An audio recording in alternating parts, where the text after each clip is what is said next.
what do you think of this decision by the Senate to archive the articles of impeachment? Ako, Christian, to be honest, anticipated ko ito. Especially when the Supreme Court issued its decision dismissing the impeachment complaint and declaring the same as unconstitutional. As early as February 5, 2025, nakita na natin to, the stand of most of the senators who voted for the dismissal last night, no? So, to be honest, this is no surprise to me, and I believe even for the rest of the prosecutors from the House of Representatives.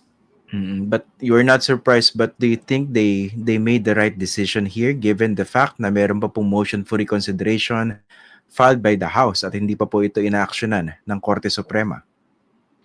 Well, with all due respect sa kanila, but we maintain our position that the House of Representatives did not violate any provision of our Constitution, particularly the one-year prohibition rule.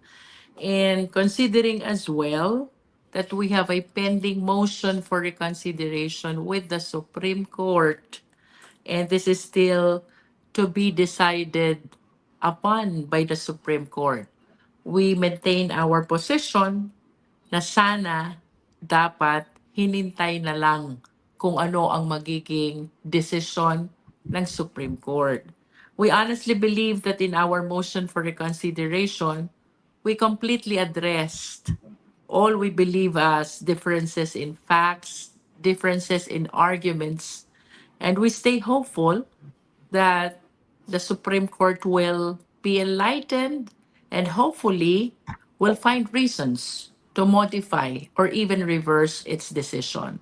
So, with all due respect sa kanila, it is our humble submission na sana hinintay na lang ang decision ng Supreme Court on the motion for reconsideration filed by the House of Representatives.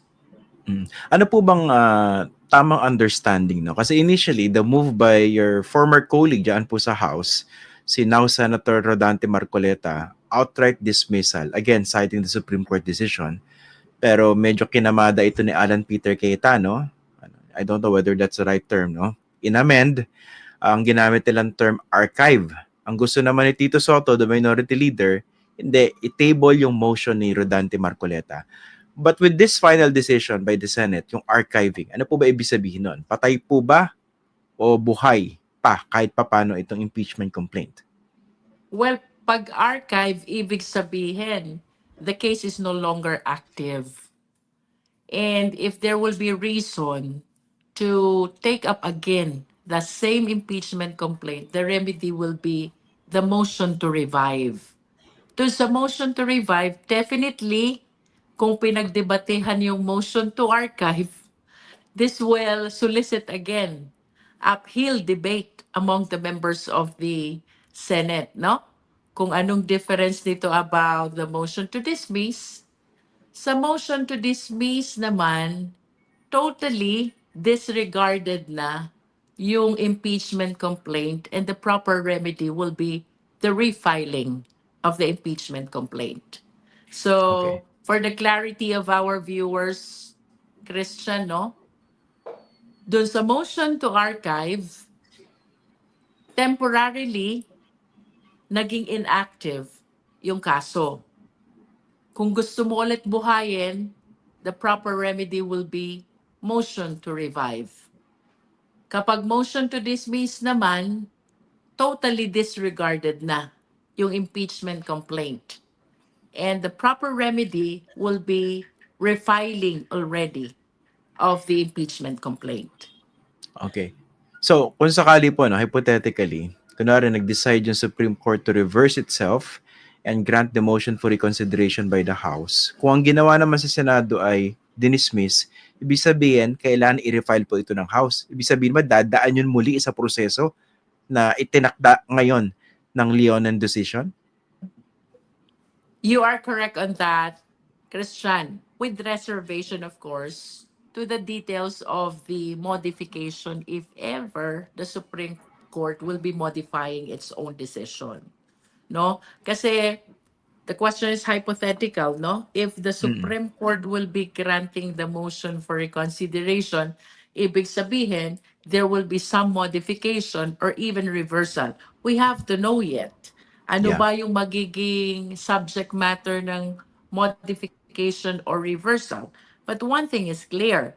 Kung motion to dismiss ang grinant kagabi sa Senado, and the motion for reconsideration pending in the Supreme Court will be granted, the proper remedy will be refiling already of the impeachment complaint. And Mhm. yes, we will be starting from step one. Ibig sabihin, magpipirmahan muli kayo, yung one-third, kung yun ang mode na pipiliin ninyo. E di parang I inurit lang believe impeachment so. process. Yes, Christian, kasi we have to consider also na nasa 20th Congress na tayo Mm. ngayon, di ba? So, it is my humble belief na kakailanganin ulit ang signature ng at least one-third at kakailanganin ulit ang verification ng at least one-third of the members of the House. Okay. But with this decision by the Senate to archive, ibig sabihin, relatively okay pa pala ito dun sa mga gusto talaga isuling impeachment process sa Senate dahil kung sakaling i-grant ng Supreme Court po yung motion for reconsideration ng House, pagbobotohan lang ng mga senador to revive it. Yun po. In theories, it is mas okay kumpara sa dismissal. At least we have reason to believe that the impeachment complaint is still with the Senate, no? Kailangan lang ulit i-revive by way of motion to revive the same. Okay. Yung isa po sa mga pinagdebatihan kagabi, actually si Senator Marcoleta, very very confident siya rito, no? Hindi naman ano yan, mare-reverse yan, unanimous eh. Tapos, yun nga, ang linaw nung sinabi, immediately executory. And then yung ibang mga senador, sa pangunguna na Senator Ontivero, sinasabi hindi. There were occasions na nireverse ng Supreme Court yung kanilang ruling kahit na unanimous. Kayo po bilang practicing lawyer, no? Talaga bang ano yun, napaka-improbable or even impossible for the Supreme Court to reverse itself on a case like this?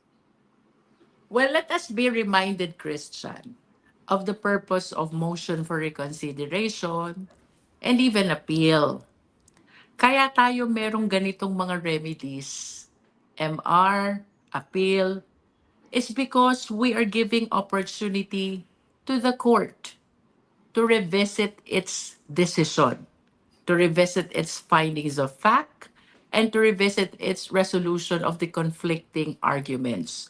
So, I humbly believe na there's still hope for the Supreme Court to modify or to reverse its decision because that is the very purpose of the remedy of MR or appeal. At kagabi, narinig din natin si Senator Risa Ontiveros citing a lot of Supreme Court decisions na nagkaroon ng reversal of its own decision. Kaya we maintain our position that with our motion for reconsideration pending in the Supreme Court, we still have hope na pwede pang mabuhay ang impeachment complaint. Mm. Pero nga po, bilang isang abogado, paano po ba yung dapat pagtingin doon? Pag sinabi ng Supreme Court na immediately executory, ibig sabihin ba nun, dapat gawin na ng concerned party yung pinagagawa ng Supreme Court? Or dapat intaying matapos yung proseso until madesisyonan po yung motion for reconsideration? We are surrounded by varying views, Christian, pero my humble belief is that kailangan munang maging final ang decision before you can apply the immediately executory nature of the same. So, since my pending MR, the decision is not yet final and you cannot execute yet the same. So we have to wait until the Supreme Court resolves the motion for reconsideration. And it is only on such time that the same will reach its finality na pwede nating sabihin immediately executory.